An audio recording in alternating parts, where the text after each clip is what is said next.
السلام عليكم ورحمة الله وبركاته، أهلا وسهلا بكم في هذا الفيديو العشوائي جدا. أولا عيد سعيد، ثانيا بعد العيد يعني لمدة شهر تقريبا في لعبة رايز اوف ذا توم ريدر هتنزل. اللعبة طويلة مش متأكد بالظبط، بس احتمال كبير هتلاقيني بنزل فيديوين في الأسبوع للعبة دي، أسبوع لمدة شهر بختم فيها لعبة رايز اوف ذا توم ريدر. المهم أهلا وسهلا بيك لو أنت أول مرة تشوف السحنة دي، يا رب ما تكونش آخر مرة. النهاردة هنعمل زي إيه رياكت على الفيديوهات القديمة، وفي نفس الوقت هاخدكم في جولة لمشواري في هذه القناة من ساعة ما بدأت. مش عارف اقول لك ايه والله يا ابني، يعني انت هتشوف العجائب النهارده وفي كميه غباوه هتحصل، يعني مش غباوه بس يعني يا اما هتضحك يا اما هتحس بكرنج وتطلع تجري يعني، فانا مش عارف بالظبط، احنا هنكتشف مع بعض. فلو انت جديد معانا اهلا وسهلا بيك، لو ناوي تستمر معانا لايك شير ولايك في الكومنتات. في حاجه انا عايز افهمها بس يعني تقريبا 98% من الواتش تايم اللي في القناه دي من الناس مش مشتركه اصلا، يعني لو انا مش عارف، يعني انت دلوقتي لما تيجي تتفرج وعجبك اللي انت بتشوفه طب ما تشترك، مش هتخسر حاجه يعني، حتى يعني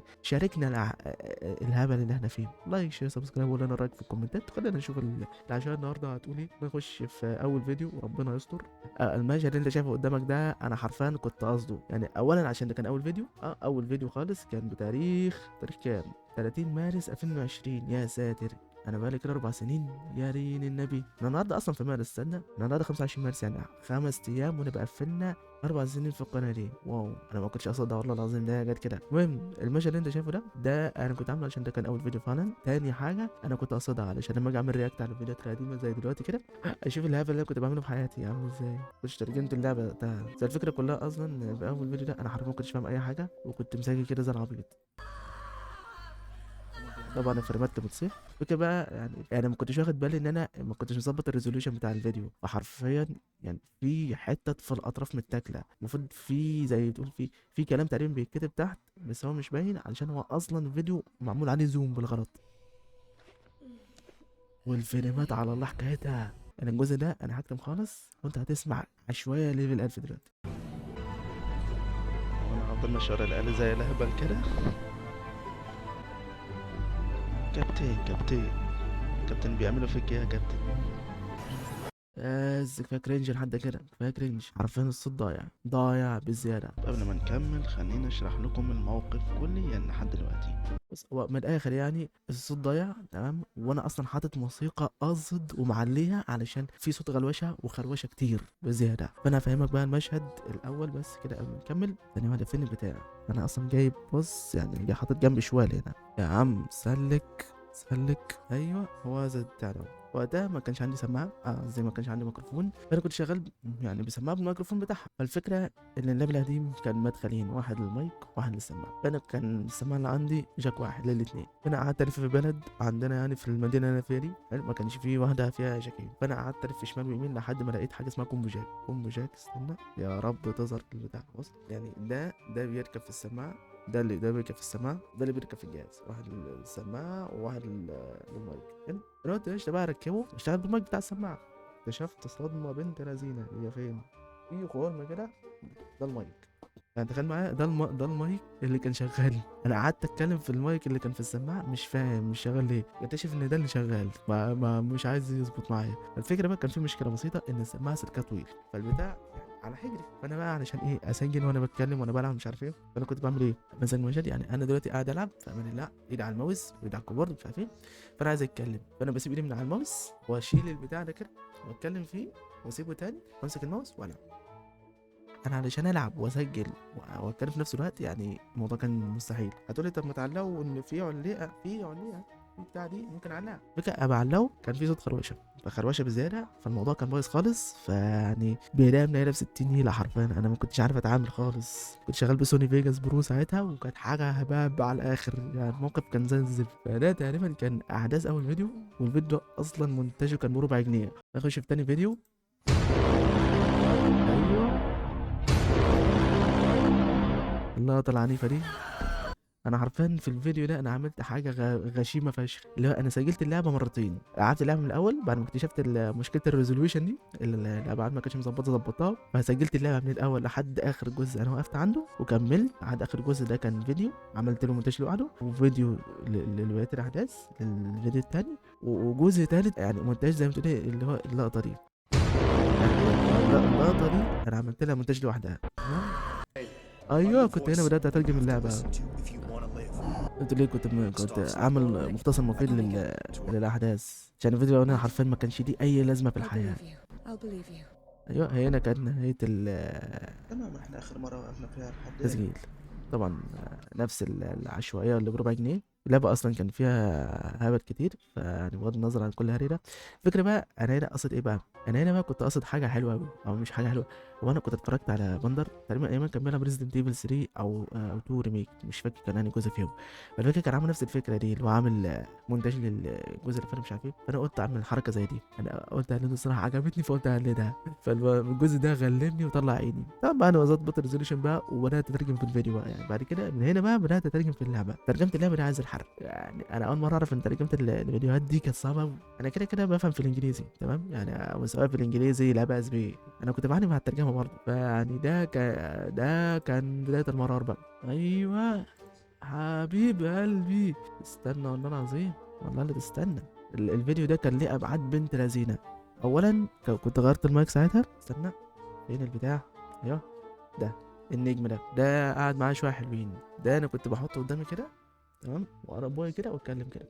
ده كان تاني حاجه، ده في الاوضه عندي اقدم من اللاب القديم اللي انا بعته اساسا. ده معايا من ايام اكتر من 15 سنه دلوقتي يمكن. المايك ده اللي عاش معايا شويه حلوين. الفكره بقى ان الفيديو ده انا كنت مسجله، انا فاكر كويس اللي حصل في الفيديو ده. الفكره انا الفيديو ده انا كنت مسجله ايام ما في رمضان. انا فاكر ايام ما الكوكو ما كان موجب، والناس كلها كانت قاعده في البيت اياميها. فالنت طبعا كان بعد التراويح زباله. لو انت لو اتفرجت على فيديو على 360 انت كده خارق. انا ما كنتش بعرف اتفرج على اليوتيوب بسبب البطء اللي كان بيحصل اياميها. فانا قلت ايه غباوه بغباوه، ورحت عامل تسجيل للعبه فورتنايت دي والمبلغ المنايره ب 60 ليره دي. طبعا بما ان النت بطيء ففي لاج لذينه. الدنيا كانت واقعه معايا عشان اعدي مشهد او لقطه او حته. انا كنت بقعد في ربع ساعه، فانا بعد ساعتين ومرات طافح كنت خلاص فقدت الامل وقفلت على التسجيل وعملت له ديليت. جيت بعدها بيومين كده ولا حاجه، فاللي هو ايه ربنا كرم والحمد لله ان انت كانت ظبط يومها، فقلت قشطه الله على الله. ايوه اسمع هنا بقى. انا كنت سجلت شوية قبل كده امبارح، بس رجعت صورت تاني علشان اتعصبت ولغيت ولغيت الريكورد كله من الصفر لحد ما وصلت. فاللي هو انا كنت بعاني والله العظيم. هو كان التسجيل هيبقى مسخره فشخ، بس الفكره انا كنت جبت اخري، فما كنتش قادر والله بجد ما كنتش قادر. اوبا، ايوه ايوه ايوه ايوه، حلو. عدينا اول مستوى بمنتهى الهدوء. هتلاحظ ان الصوت بقى افضل واوضح شويه ومبقاش فيه خروشه زي الاول. شايف الاكس اللي فوق على الشمال دي كانت بالاحمر تقريبا، مش عارف كان في واحده جنبها كمان. فاللي هو كان الموقف كان زي الزفت. الفكره بقى اللي هو انا كنت جايب المابا دي منين بقى؟ المابا دي انا كنت جايبها من فيديو لواحد استرالي اسمه لازر بيم، كان بيلعب المابا دي، كان بيعاني فيها برضه وكان طفحان وطلع عينه. الفكره بقى ان انا غلبته في البتاع دي، او مش غلبته يعني عديت الحته اللي هو كان واقف فيها. اخيرا. النقطة دي أو الليفل ده كان الليفل اللي هو واقف عنده. الليفل ده طلع عيني، يعني أنا قعدت فيه شوية حلوين. أيوة تقريبا أيوة اللقطة دي يا ساتر. الراجل اللي عامل المابا دي حرفيا تحس ان هو كيف عنده يطرول للناس. التشيك بوينت عند النقطة دي، شايف الحيطة اللي هناك دي يا عم اخلص. ايوه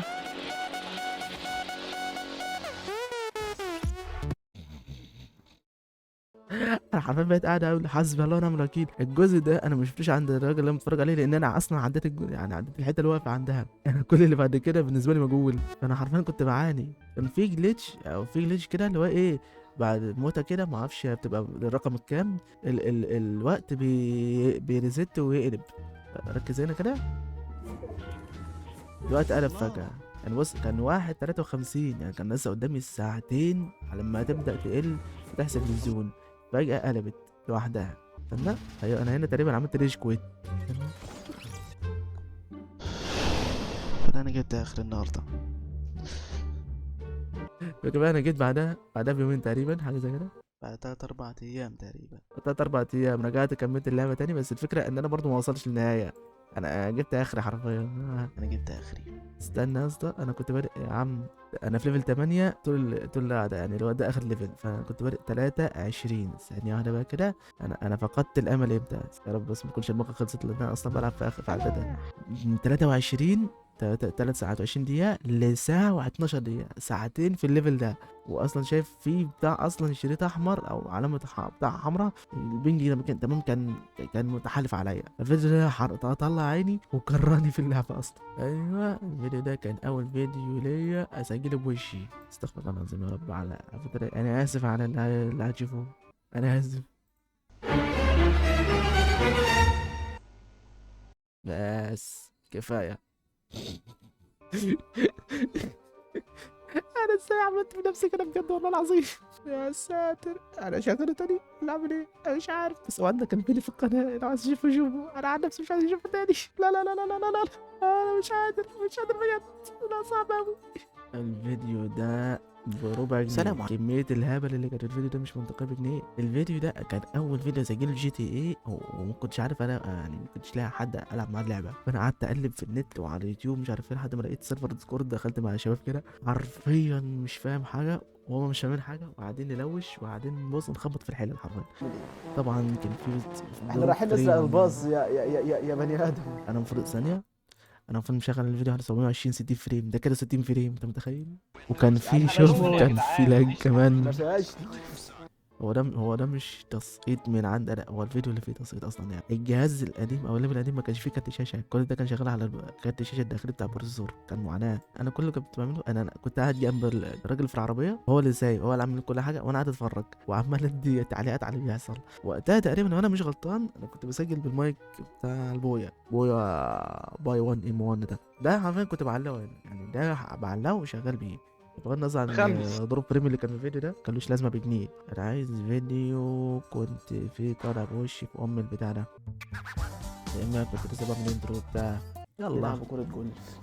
فزي ما انت شايف كده ياه. معلقه على صدري، بغض النظر عن ان انا اتهنت في اللعبه دي وطلع عيني وكرهت حياتي. ده كان كل هم انا كنت عايز اوريك بس المايك، فايه اقفل الفيديو ده عشان مش ناقصه.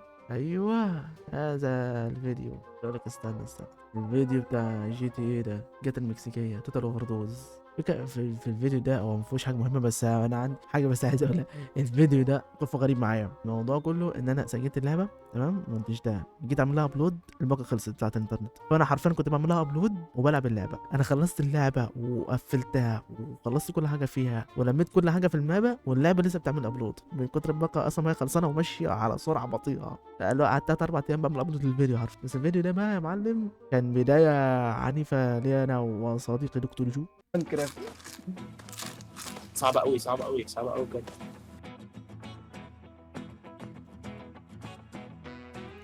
كانت انترو رايقه دي والله.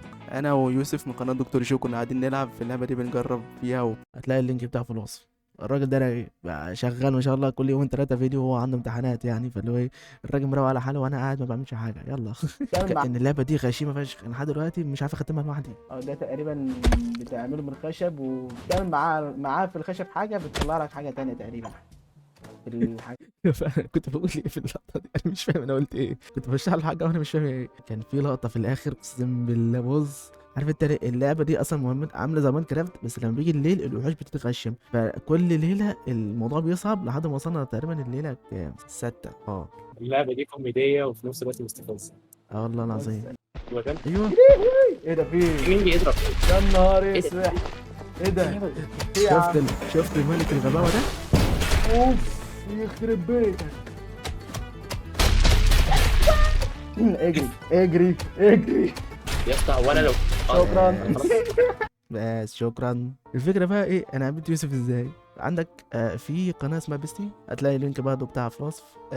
ده كان حاطط زي تويتر مثبته كده على تويتر، كان مثبت فيها اللي هو ايه اللي عنده محتوى مش عارف ايه، اللي هو بيروج للناس اللي عندها قنوات مش عارف ايه، وكل واحد بقى في كومنتات عمال بقى قناتي مش عارف تعمل ايه، اسمه ايه، عنده كام سنه وبتاع، لحد ما ترتب دكتور. فانا دخلت مش عارف ايه، عجبني المحتوى بتاعه الصراحه يعني، فلو دخلت عنده وبتاع قعدت ازعل له كومنت كل شويه كده في فيديوهات لحد ايه ما اثرت فضوله، وقعدنا نتكلم مع بعض بقى وصحنا على بعضها من ساعتها. وده كان اول فيديو تقريبا لحد دلوقتي ما عملناش غيره.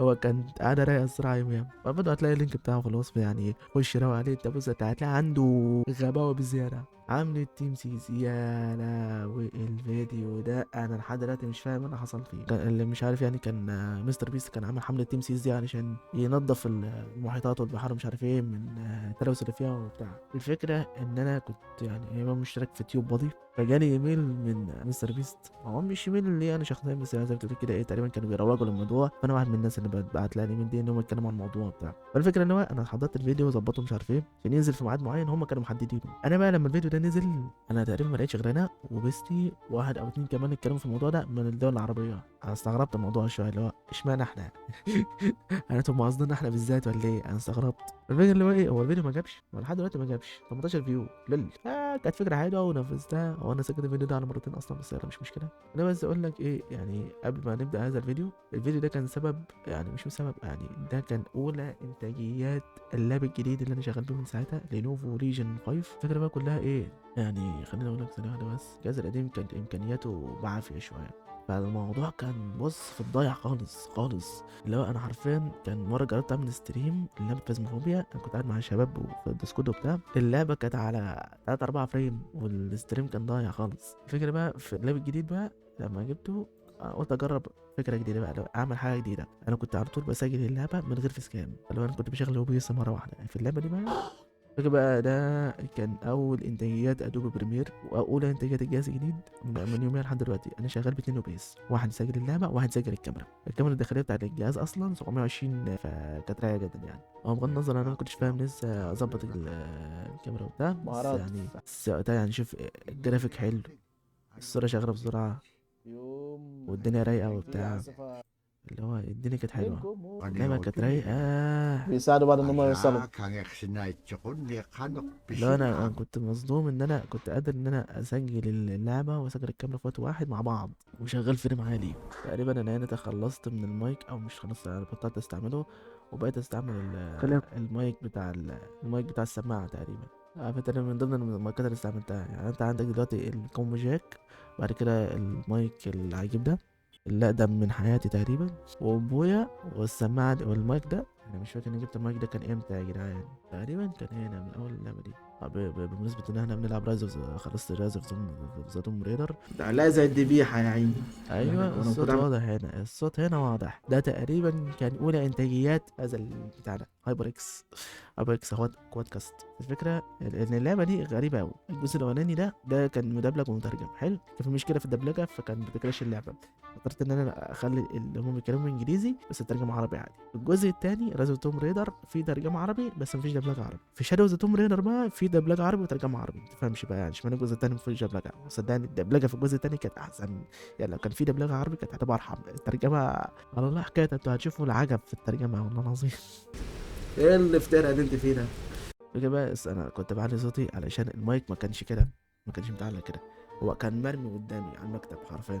فانا علشان صوتي يوصل كنت بعلي صوتي، لو انا كنت حاطط المايك ده على المكتب وبتعامل من بعيد كنت بعاني، اللي هو كنت بعلي صوتي وكان بص يعني فضيحه. فكرة بقى انا قعدت كده شويه حلوين. فكرة بقى في حاجه، ايوه افتكرت دلوقتي حاجه انا مش فاهمها لحد دلوقتي. يا ساتر، استنى بس، او خليني اقطع فول سكرين. ايه المنظر ده؟ انا كنت عامل كده، انا كنت لا ومبتسم ومنشكح للحياه، انا بجد كنت عامل نفسي كده. يما يما المنظر المرعب ده. يا حاجه غريبه انا فهمتهاش في الفيديو ده، اليوتيوب اداني كوبرايت على الفيديو ده، صوت اللعبه واقع قوي، انا ما كنتش عارف اظبط الصوت برضه في الموضوع. الفكره بقى المشهد ده انت هتلاقي فيديو عندك في القناه، بس الفكره كلها ان المشهد ده اليوتيوب اداني عليه كوبرايت. اتفرجت على اللقطه اكتر من 15 مره، اني افهم المشكله في ايه مش عارف. تصدق وتأمل بعت لكم ايميل افهم منهم المشكله، ما فهمتش والله ما بهزر. بعت لهم ايميل على بعتوا لي قصيده شعر تقريبا ولا مش عارف كان عقد ولا ايه. المهم قعدت اقرا فيه ما فهمتش منه حاجه، قررت ان انا ما انزلش اللعبه تاني وخلاص. ما كنتش فاهم الكوبرايت ساعتها، فاللي هو ارمي يا ابني وخلاص وكمل حياتك عادي، لحد ما قررت ارجع لها تاني وكملها عادي ولا كان الموضوع يخصني. ماينكرافت وسنين ماينكرافت دي مش عايز اقول لك على المرار اللي انا كنت بحس بيه فيها والله. يعني اللعبه كانت في الاول حلوه، بعد كده الموضوع وسع بطريقه بص، الموضوع اتغاشم. اهلا وسهلا بيك زي ما انت بص شايف. يعني انا حاطط البيت يعني البوابه دي بتاعت النزر جنب البيت فين حلو؟ كده داخلين النظر المرة التانية. بوابه النزر دي تحسها ملبوسه، مره تحدفني في حته ومره تحدفني في حته تانية. حلو يعني انا دلوقتي هخش من الباب ده نزلني في البستيان تحت عندهم، يعني المفروض ان الباب ده او البوابه دي عموما بتحدفني عندهم فوق، يعني في حته امان كده فوق، قررت تحدفني تحت. فانا حرفيا اللي جابني اللقطه هنا؟ دي صلي على النبي. ده ايده تقيله. لا لازم اقتله، لازم اقتله. انا في معقل الضرب. انا المره الاولانيه نفس البوابه هي، انا دخلت نزلني تحت. يا رب الحق الحاجه قبل ما اروح في داهيه. انا المفروض ان انا عديت من البوابه، انا دلوقتي البوابه فوق. سيريس برو. البوابه المره الاولانيه نزلتني تحت، اتغشموا عليا. المره التانيه نزلتني فوق. ايه ده؟ مش ده يا سيد النيله، هو السكيلترز ده؟ ايه تمام. احد اللحظات الغبيه في حياتي ان انا ما كنتش بعمل ريسبون في السرير، يعني ما كنتش بدوست على السرير عشان يعمل ريسبون عنده، فانا حرفيا كنت برسبون من بره. كنت بلف حوالين نفسي عشان ارجع تاني. انا عايز لقطه افهمكم فيها اللي انا كنت بعانيه. يعني البوابه ديت كانت بتحدفني حدفات غبيه. يعني المره الاولانيه لما نزلت تحت، المره الثانيه نزلت فوق. الفكره بقى لما باجي ارجع من البوابه دي كان بيرسبني في حته تانية، مش في نفس البوابه، كان بيرسبني في بوابه في حته تانية خالص. ده مش بعيد، بس الفكره ليه يعني ليه بترسبني في بوابه بره المنطقه اللي انا عايز اروحها لحد نهايه اللعبه؟ وحتى لما جيت ادور على مكان بوابه الاند انا طالع عيني، اللي هو انا المفروض مثلا بلم اللي هي الحاجات اللي هي العين بتاعت الاندر دي عشان هي اللي تدلني على البوابه. في مره فيهم حدفتني في وسط البحر، لقيت ان البوابه في قاع المحيط.